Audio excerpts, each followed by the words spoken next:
all, welcome to the CNBC-TV18 Budget Town Hall. That sums up the mood that corporate India, economists, the markets and the common man have shown at the end of Budget 2023. It has been an unequivocally positive response across constituencies. Not too much to quibble about. There are, of course, some details in the fine print that have required clarifications, which we've been bringing you here on CNBC-TV18. But it is now time for the CNBC-TV18 Budget Town Hall. We will be joined by the Railway, the IT and Telecom Minister Ashwini, Vaishnaw in just a short while from now. But I have with me leaders from corporate India right here at our CNBC-TV18 Budget Headquarters. Shardul, Shroff, Sanjiv, Bajaj joining us, Subhrakant, Panda, Rajiv, Memani, Zarin, Daruwala, Suneeta, Reddy, Subhrakant, Panda, Sinha will be with us shortly as well. And of course, I will be joined by Jayant Sinha as well, the chair of the Parliamentary Standing Committee on Finance. So that's a good start that we bring Jayant Sinha into the conversation. Mr. Sinha,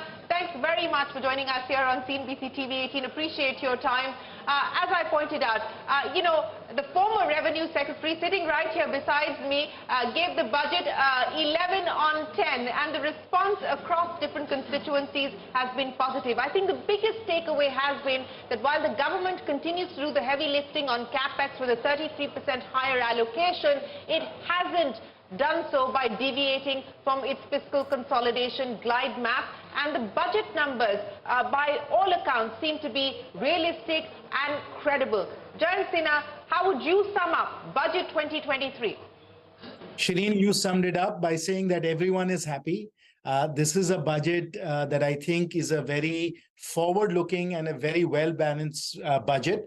What is most notable is that even as we are stimulating consumption through a middle-class tax cut, we have also at the same time dramatically increased capital expenditures from 7.5 to 10 lakh crores. And we have put that capex in all the right areas. It's gone into green growth. It's gone into forward-looking industries like batteries, like smartphones, like electronics.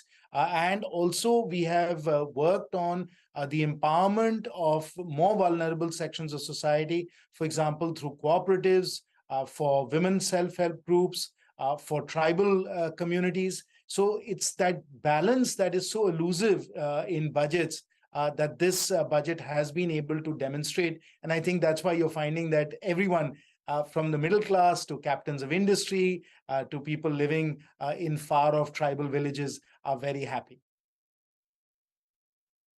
Well, you know, that balance that you speak of, and you're absolutely right, given the many pulls and pressures as well as the uncertainty that we are faced with, especially as far as the global front is concerned, the balance is something that is hard to come by and hard to strike, but it's also been possible largely on account of what the government has been able to do on the tax front. And once again, by all accounts, it seems to have been more conservative in its tax estimates, and the expectation is that it will do better again.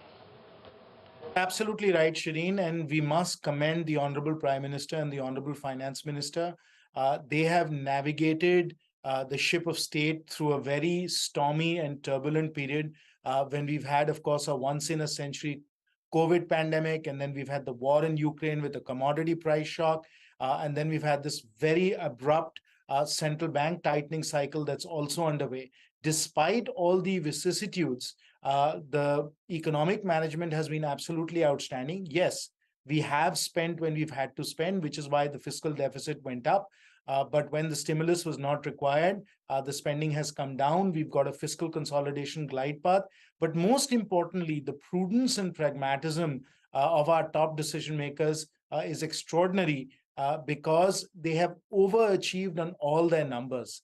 If you look at where we are on tax collections, if you look at where we are on growth, on inflation, on all the important macroeconomic parameters, you will see that we have overachieved on all of the numbers. And that's why India now has this credibility globally, which really is part of the reason why everybody sees India today as the shining star in the global economy. Well, yes, it is certainly a bright spot in terms of growth at this point in time, and that has been made possible on account of the kind of growth that we've seen and a projection of growth for the coming year as well. Zarin, Daruwala, thanks very much for joining us. To pick up from where Jayant Sinha left off, what will global investors take away from Budget 2023? I think a very important thing has been the investment in infrastructure that we've seen, because for MNCs, what is important is that the logistics cost, which is high, is coming down thanks to the infrastructure, plus the integrated approach to infrastructure that we are seeing is also very important to reduce the friction in the logistics cost. And that, to me, will be a big fillip for manufacturing, more and more FDI coming into the manufacturing sector in India. Yes, the hope is that we will be able to draw in more FDI into the manufacturing sector. Let me bring in our industry captains who are here with me as well. And Shardul, Shroff, let me address the issue of what you liked particularly in the budget. Because while we've all focused on the headline numbers, CapEx, railway CapEx, defense budget and so on and so forth, there's plenty of details outside of that as well. What did you like there? I think the emphasis on new industries, emphasis on education, emphasis on health, legal aspects of resolution of matters between the MSME and also between government undertakings, the Jan Vishwas bill, which sort of reduces compliance, and the decriminalization process. So there's a lot if you look at it from even the perspective of a lawyer. You know, specifically since you brought up the issue of litigation and dispute resolution, the Vivad Se Vishwas 2 scheme that has been announced by the government, of course we are waiting for the fine print in the rollout, but a graded settlement scheme is what the government has proposed. What do you make of that? I think it's necessary because it's always in an inverse proportion. The larger the dispute, the lesser the percentage of claim which should be allowed or should be the same, because ultimately the financial outlay has to come from budgetary purposes, especially if government is to pay to a government undertaking. The reverse may be not budget bound, but it's something which has also got a sense of allocations for government undertakings. So it had to come on a graded basis. It could not have been 100%. It could not have been 100%. Sanjiv, Bajaj, you've now pored over the fine print. This is the third time that I'm speaking with you this evening. I think that confusion or clarity that was required, even on the insurance side, I just had the Revenue Secretary issue that clarification. Does it seem like, it's not going to have any material change, material impact as far as the insurance space is concerned? Well, the little that we have looked at it and I've talked to other colleagues, there is still some clarity required over there, but as the people in the ministry are telling us that this government is moving away from subsidies, from exemptions, and just to lower tax rates. So I guess it's par for course over there. Well, yes, the clarification that's coming from the Revenue Secretary is that it will be on an annual basis, not the term of the policy, and it will also be on an aggregate basis. And the Revenue Secretary seems to believe that it's not going to have any significant impact because the numbers within that bracket may be perhaps not that large. But of course, we will have to wait to see how the insurance sector digests that. Suneeta, Reddy, many thanks for joining us here on CNBC-TV18. There's been a substantial increase as far as the health budget is concerned. Many other announcements coming in, 157 nursing colleges which will be co-located with the medical colleges that have been set up. For the healthcare sector, Suneeta, Reddy, on balance, what has Budget 2023 delivered? I think the government, if you look at the economic policy review, the government has already done so much for healthcare, and healthcare services is growing at 9%. So I think that alone is credible. If you look at the 157 skilling centers for nurses, much required nurses in our country, allocation for health at 90,000 crores is an improvement by 17% over last year. And I believe it's a meaningful allocation. The nuance of looking at sickle cell anemia shows that the government has really done its homework. And the fact that it's very equitable in the way that it is presented the budget, not only in the tax reform, but as well as creating access for tribal populations, for those who can now go to skilling centers. All of that, I believe, is increasingly going to help the Indian population. And I think the 90,000 crore allocation for health is a very good move by the government.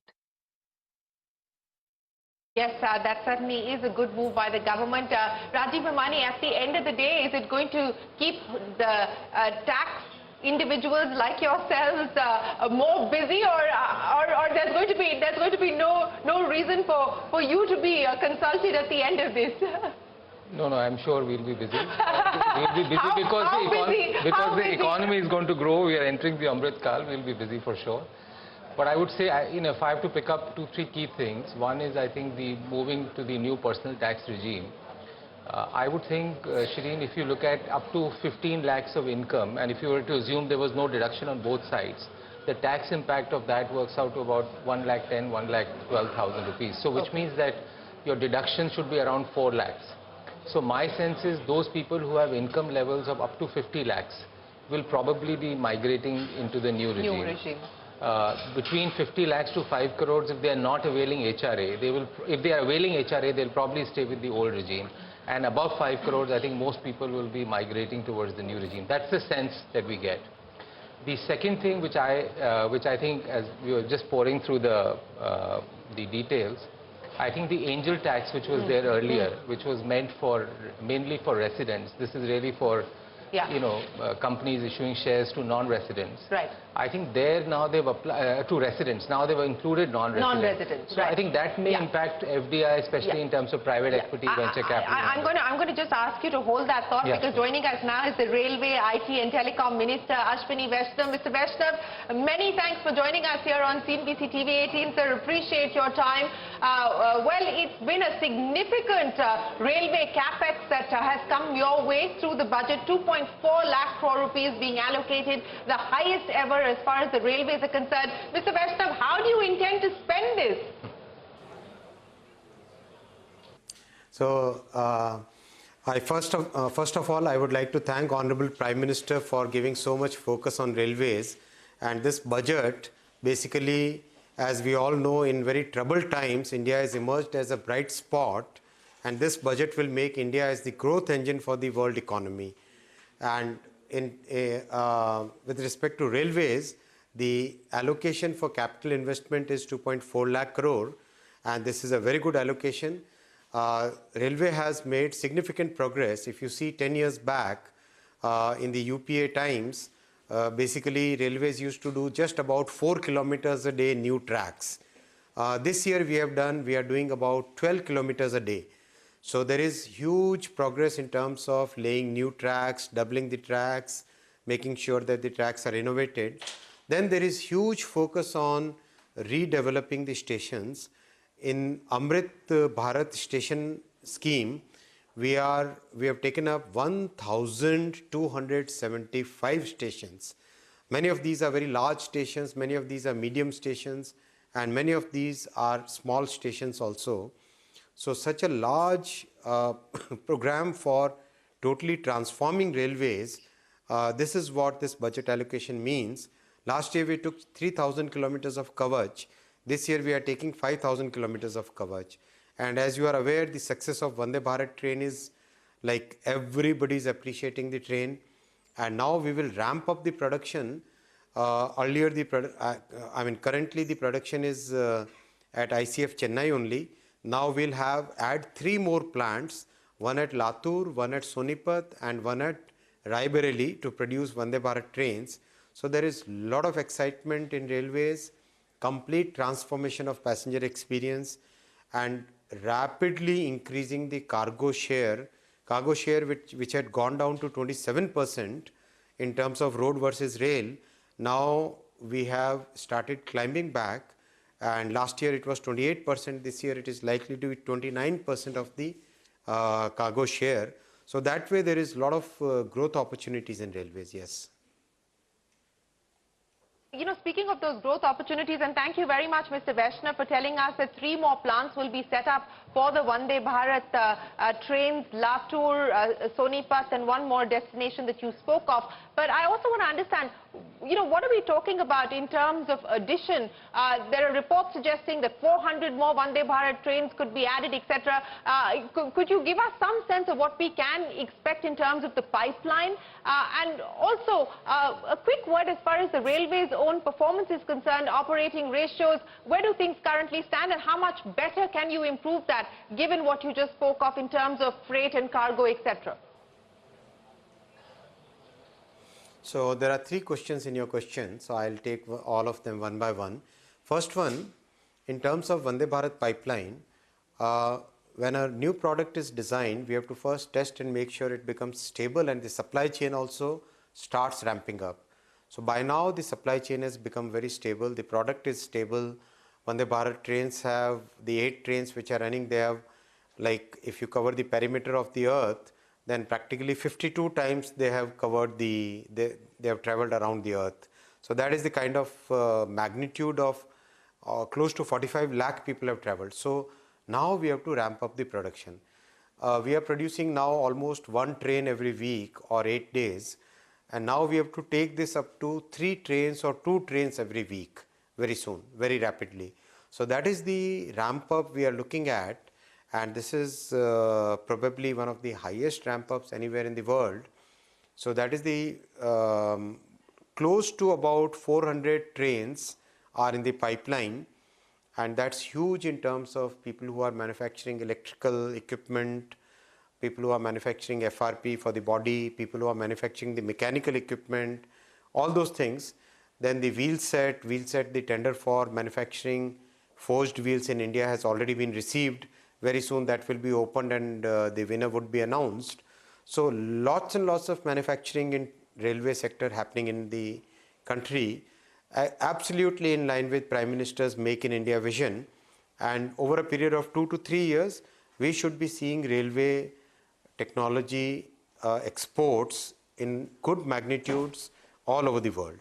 So that was the first part. Second, about the operations and financial performance of railways. As I said, railway was losing market share for a significant period of time because there was very little investment in railways. And the practices and everything which Prime Minister has reformed over the last 8 years, now railways started gaining back the market share. So from the low of 26%, 27%, 28% was achieved last year, and this year 29%. So with increased market share and adding close to about 300 million tons in the last 8 years as additional traffic, additional cargo, this has helped railway break even, and we are today able to meet all our expenses from the revenue which is earned out of railway. So for capex, yes, we are dependent upon the government budget. For opex, practically we are able to meet the entire expenditure. So that is where we stand. The coming 2 years will be really turning points for railway, because as we create more infrastructure, we are able to carry more cargo. For example, in terms of wagon, we placed an order for 85,000 wagons, right? So that was one of the largest in the world anywhere. So that has helped us induct about 150 new rakes. So all these steps together are helping us carry more cargo, carry more passengers, provide better passenger amenities. And one nice little small thing, very big in fact, Prime Minister gave us the target that the hydrogen train should be designed in India, made in India. So we started work on that, and this year by December, we should be able to roll out the first hydrogen train, and then we will manufacture using that technology for all the heritage circuits like Lonavala, like Uti, like Kalka Shimla, like Darjeeling, like Mathiran. All these places we will run hydrogen trains, and I mean it's going to be a very nice technological journey ahead.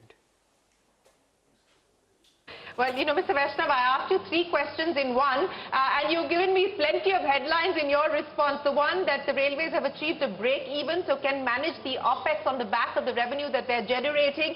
2, that we're going to see India's first hydrogen train being launched by the end of the year, by December. And the 3rd big headline there on the Vande Bharat trains 403 plants additionally that the government is looking to set up. I'm going to ask you to take off your railway minister hat and put on your telecom minister hat, Mr. Vaishnaw, and put a question to you as far as the capital infusion into BSNL is concerned. I think it's being pegged at just about 53,000 crores for FY24.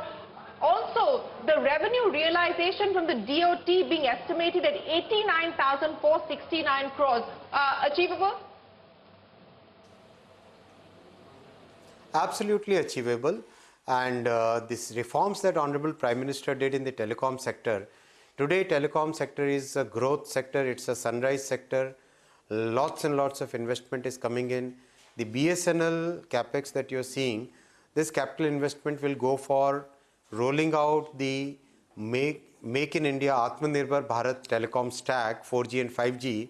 By end of 2023, BSNL would have rolled out made in India, designed in India, developed in India 4G and 5G technology stack. And I must tell you, the world is waiting for this solution. Already 2 countries during Davos met me and confirmed that they would like to roll out, deploy India's technology, telecom technology, as soon as we would have put about 20 or 30,000 sites in place. So it's telecom is a growth sector now. It's sunrise sector, and lot more innovations, lot more reforms, lot more investments, lot more employment in the sector. And finally, I know I have to let you go, but I can't let you go without getting you to put on your third hat, and that is the electronics minister's hat as well, Mr. Vaishnaw. And I promise you this is going to be the last question. The announcements that have come in the budget as far as the electronics sector is concerned, on balance, how confident do you feel about being able to continue to grow what we've seen happen as far as the mobile phone PLI scheme is concerned and more? See, the budget announcement is very conducive, very helpful for the growth of electronics manufacturing. As you are aware, already we are at a situation, at a position where this year the mobile phone exports will touch about $9 billion. Mobile phone will become among the top 10 commodities to be exported out of India. Now the component ecosystem has started shifting to India. With the component ecosystem coming, the virtuous cycle of exports will actually increase dramatically now. It will be like hockey stick growth, and with the tailwinds in terms of policy and customs, the most critical component is lens, and the duty on lens has been reduced. So all these factors together, very stable policy, very good talent base, very good support from the government, huge employment getting generated in mobile phone manufacturing. All these factors together will see India emerge as the major mobile phone manufacturing and exporting sector. We are already number 2 manufacturer in the world, and today's budget will give further boost to it. Thank you. Appreciate you joining us, and thank you very much for closing out on headlines that you've given us here this evening. Appreciate your time, and we wish you the very best of luck. Well, gentlemen, I want to come back and address what we've just heard there from the Railway, Telecom and IT Minister, Vishesh. Many thanks for joining us. Principled, bold, I know that's what you tweeted in terms of how you would describe this budget. But what is it that you believe this budget is going to do in terms of turning the needle? Where do you believe we're likely to see inflection points?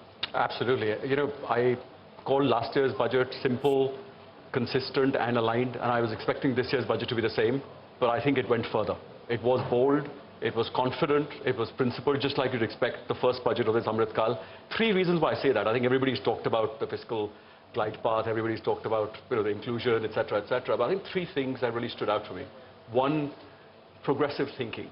You know, at least in 2 places I saw really progressive thinking. I've got school-going kids, and I've seen that loss of learning in the 2 years of the pandemic, and recognizing what that means at the bottom of the pyramid and doing something about it, leveraging digital, was clearly progressive thinking. I think second place, prisoners who can't afford their bail, was progressive thinking. If you look at the second thing, I think the catch-up AI is a place where we are behind the US, China, etc. The investment in AI, not just the 3 centers of excellence, but to do it in a way to also call upon the private sector, academia to participate in that is, pathmaking. Same thing on soft power. The data embassies in Gift City, the 50 tourist sites, something we've been promoting since 2017.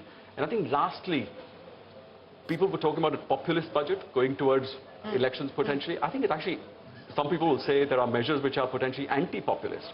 If you look at the reduction in the high income tax, if you look at what's done there, not enough. Probably more needs to be done there, to continue to get the high income entrepreneurs to continue to commit to India. I think, overall, that's why I call it bold, principled and confident. Bold, principled and confident. That is Budget 2023 in the words of Vishesh, Chandiok. Rajiv, Memani, sorry, I cut you off before we got to Ashwini, Vaishnaw. And that was an important point that you were making as far as startups are concerned, that NRI and resident Indian valuation metrics that they've changed. Yeah, so no, they haven't changed it. I think it was earlier applicable to residents, and now they've made it applicable to non-residents. So if there is a, and they've excluded AIFs from that, but they've not excluded private equity funds and venture capital funds. So tomorrow if they were to subscribe, and if it goes to an income tax officer and he was to question the valuation of that, it just leads to more complication and confusion, especially in a time when we will be working hard to get more foreign direct investment. There are good reasons why the government has done that. My guess is that they may have to build some more protection so that it doesn't become very arbitrary with some of the tax officials and it doesn't create more confusion. But the logic of why they do, I mean, there are a lot of things that they've done basically, if you look at the financial instruments, where those were being used to reduce taxes, whether it was market-linked debentures, very high value life insurance. I think they've plugged that. There are some court decisions that came which were slightly different. What about the changes on the LRS as well? Yeah, LRS, I think they've kept education and health outside of it. It's an advanced tax. I mean, somewhere I do get a feeling that there are two things. One, the government wants to get a better handle. They still think, and rightly so, that there is that TDS and TCS probably gives them the best trail. So they want to be sure that, that money is being, they're tracking that. Secondly, there are a lot of non-residents who have incomes here and who sort of use the LRS to transfer to do this. So I think they want to get a better handle on that. And thirdly, my guess is that they just don't like LRS. they don't like it. People do. They don't necessarily. I can understand. So I would say these are the 3 reasons. But at the end of the day, it has there is a procedural obligation. Yeah. There is an obligation because you're paying money in advance. But it doesn't cost you anything because, it gets adjusted against advanced tax calculations. Sure. Subhrakant, Panda, you've had the day now to do a dipstick poll of what your members make of